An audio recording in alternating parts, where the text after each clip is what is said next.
Hi, I'm Bill Holcomb, and welcome to part one of my two-part mini series on how to start painting in watercolor.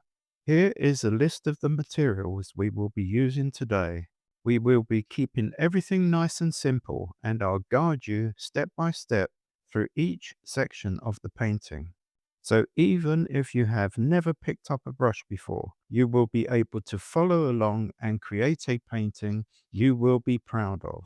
Let's get started with the sketch. The sketch is nice and straightforward. Just get a ruler and a pencil, about a HB grade, about medium in terms of its strength. We just do that pencil line, then we do an outline of distant hills, and then we drop in some shapes of a few trees, and nothing too detailed, complicated at this stage, just indicating a few branches coming off of the main trunks, etc. Then there's a few more little indications of trees in the distance there as well. But once again, nothing detailed. Now we're going to mix up some paints. And you see I use a little dropper, which is very useful. I would recommend you having one of those. If you haven't got one, order one. You can get them easily off Amazon, and you can see all our materials that we use in our link there.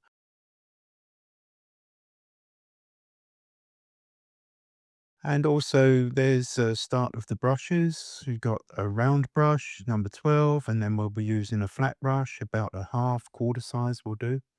So clear water in the sky here and there. Got a little tint of blue to it, but it won't matter. Here comes some blue anyway. And then we've got some just Winsor Blue, nothing mixed with it. And see, always have some tissue to hand so that you can take off excess water, excess pigment, so you can maintain as much control as possible on your laying down of your washes. So I'm just here and there avoiding a little bit of the area that I laid down clear water, so that we have some indication of a few light colored clouds, white clouds, etc. But don't be too fussy about it. Don't worry about it. You don't have to aim for a very specific pattern that I have. Just do your own version. You might end up with larger amounts of white areas than I've got, for instance, which is fine. It's just the principles that we're learning here in these tutorials, and then you can apply them as you wish to your own masterpieces. So we've laid down some blue, and now we've got our flat brush because we're going to do some cloud shapes with the mixture of the Winsor Blue and Scarlet Lake. And I always recommend that flat brushes are very good for shaping up clouds. The other good thing about the flat brush is that it doesn't retain as much fluid, and therefore you have a little bit more control.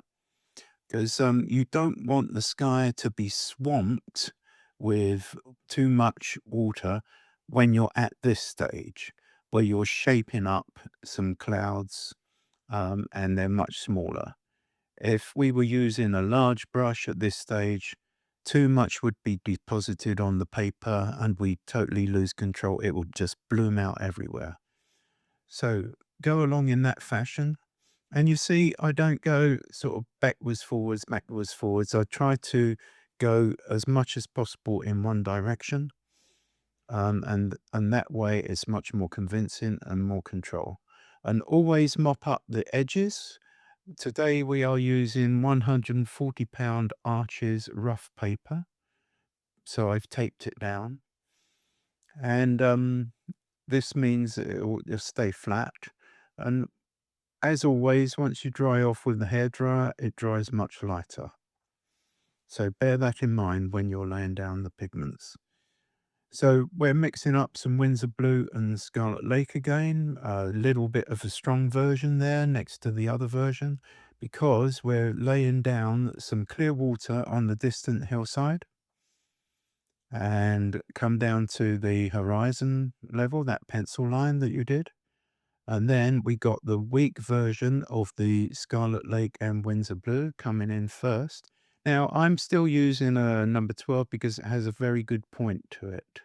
But if you haven't got one like that, or it's lost its point, then resort to a smaller brush to make it easier for yourself. And then come down, let it fuse down to the pencil line. Then get your smaller brush for that much thicker version of the Winsor Blue and Scarlet Lake and lay it down at the top of the hillside. Then you'll see it will nicely start to fuse, to run down into the rest. And in that respect, as I always do like to remind you, it's best to keep your board at an angle sloping from top to bottom, only about 15, 10 degrees, something like that, so that when you lay down pigments, especially important for big wet and wet washes, it slowly creeps down the paper. That way you maintain much more control than if the paper was flat.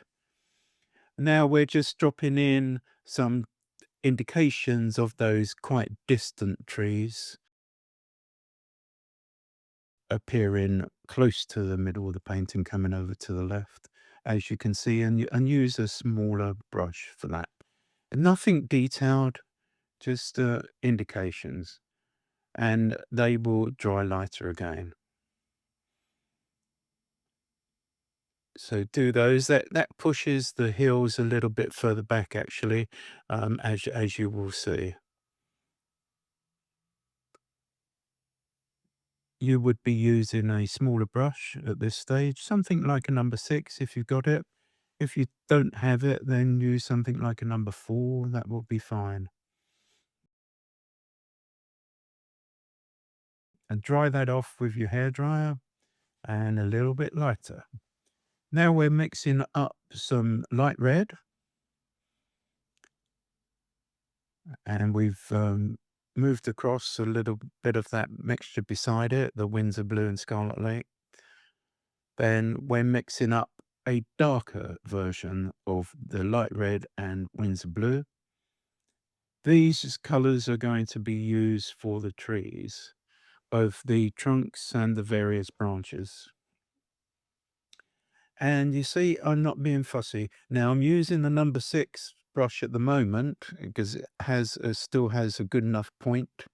And if I want some very thin branches, then I hardly touch the paper, and it will allow me to achieve that.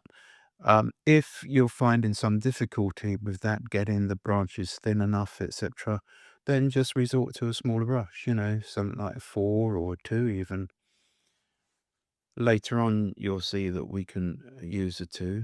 So just willy-nilly, higgledy-piggledy, just throw those branches in, don't fuss over them, don't worry too much, because they're a basic structure and they're gonna be covered with foliage with little gaps here and there.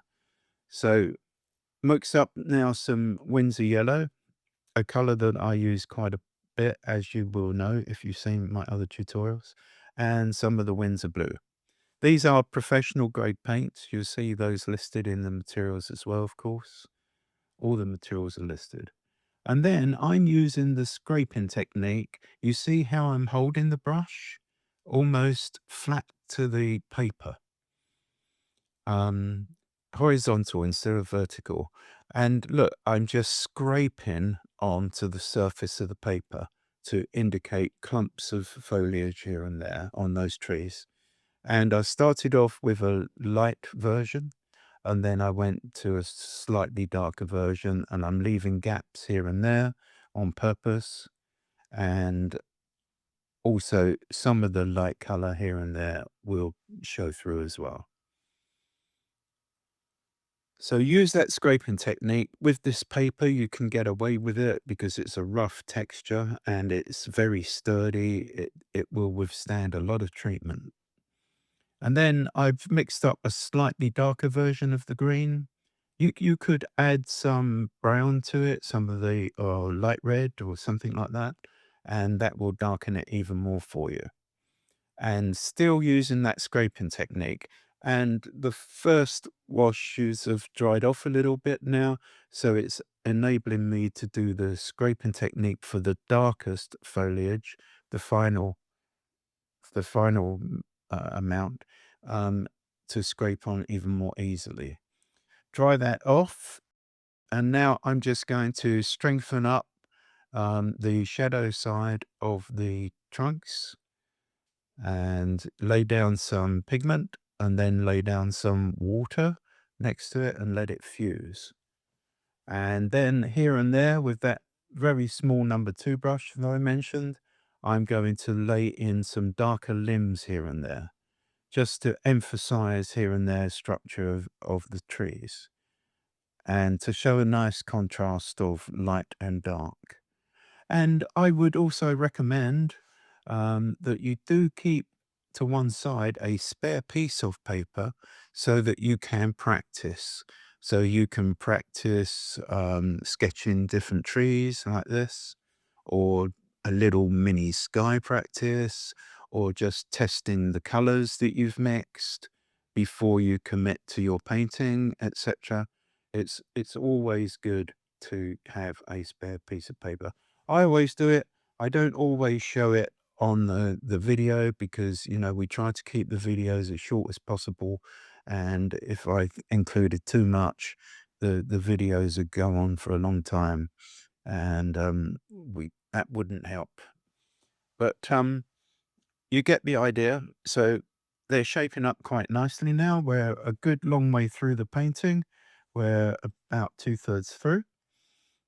And just some finishing touches to those trees here in terms of shapes and so forth.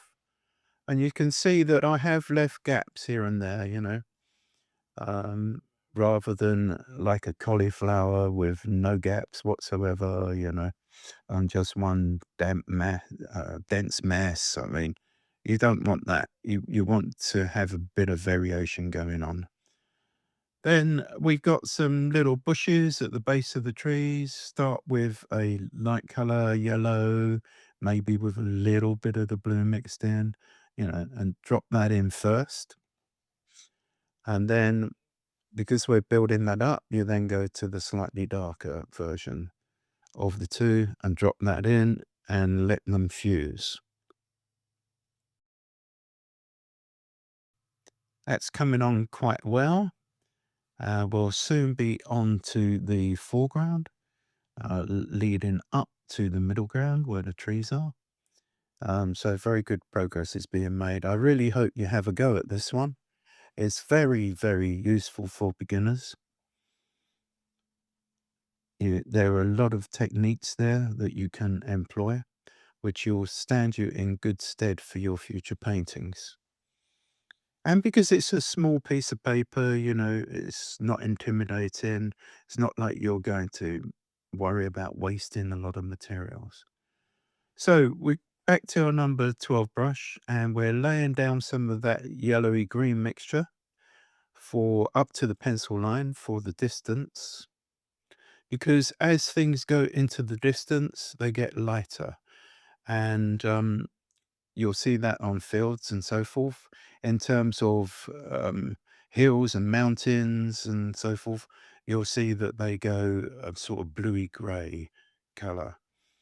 So we then lay down some of the light green mixture at the bottom, and we come up the way, part way through the landscape there, but we're purposefully leaving some of that lighter yellowy green where it joins the pencil line.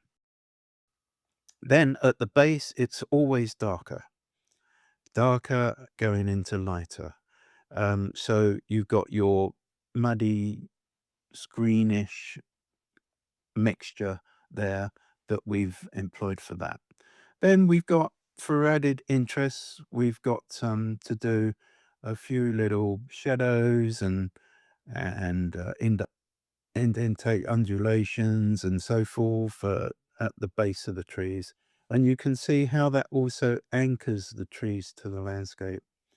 And then we've got for extra interest, a few little ridges and so forth in the grass area, um, rather than just leaving that totally plain or putting in little sticks of grass and so forth. And so you lay down your color and then you get water only on the brush, and you come into the bottom of the color that you laid down and let that clear water fuse in, and so you get a nice transition. And as things go into the distance, they get thinner and lighter. So you can see me doing that. Just a few finishing touches now, very close to the end of this one. And once again, look, I'm using tissue to lay down water and lighten certain areas and show variation in the landscape. And you could do that as well if you wish, just to show little light areas and so forth. And it could be, dew or water on the ground. And then for a little bit of life, you can drop in a few birds. I always like an odd number. I'm using a number 2 brush here with a fine point, and I've got a couple of them at different angles and so forth. Got 7 on this occasion. And then we're taping off the tape. There's the reveal, and here's a finished painting. I hope you enjoyed that, and I hope you have a go. We have a video library of over 100 tutorials on our Facebook subscribers group.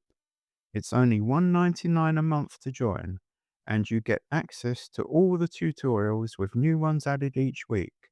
There's also monthly giveaways, sketches you can download, and access to a private group where you can share your work and suggest ideas for new tutorials. You can find a link and all the details in the PDF provided with the mini course videos. Thanks for watching, and hopefully I'll catch you over on Facebook.